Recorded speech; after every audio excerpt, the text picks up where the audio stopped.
Ramailah yang DM saya suruh buat resepi buah aloy ni. Lepas tu asyik lalu lalang juga video orang Thailand buat banana buah aloy ni. So why not kita cuba kan? Senang je nak buat dia. Okay, jom kita tengok resepi. 2 cawan tepung pulut, 1 sudu besar tepung jagung, yang ni optional. Letak garam sikit dan santan. Santan ni dalam 3/4 cawan je. Saya agak-agak masukkan sikit-sikit sambil uli sampai dapat bentuk dough macam ni and tak melekat dekat tangan tu. Boleh tambah perisa pisang. Kalau ada pisang, guna je pisang. Okay, uli lagi sampai dah sebati semua. Bahagi kepada 2 bahagian.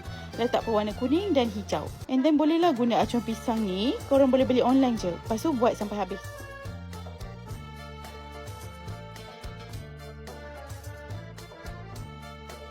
Bila dah siap tu, rebus kuih ni macam biasa. Sampai kuih dah mula timbul, boleh angkat dan masukkan ke dalam air biasa untuk bagi dia firm. Sekarang masak kuah santan dia pula. Saya guna 1,5 cawan santan, 1/2 cawan gula, sedikit garam dan daun pandan.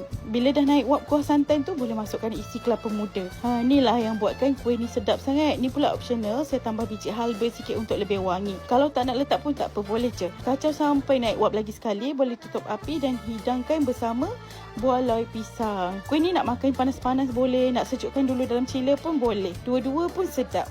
So korang nanti boleh cuba resepi ni tau. Manalah tahu nanti korang boleh buat niaga ke bulan puasa tak lama lagi. Sebelum tu jangan lupa gunakan tepung pulut cap Golden Coins yang korang boleh dapatkan di Lotus, NSK, EcoSafe dan juga EcoShop. Kalau nak beli online pun boleh, tengok di TikTok shop saya. Okey korang, selamat mencuba.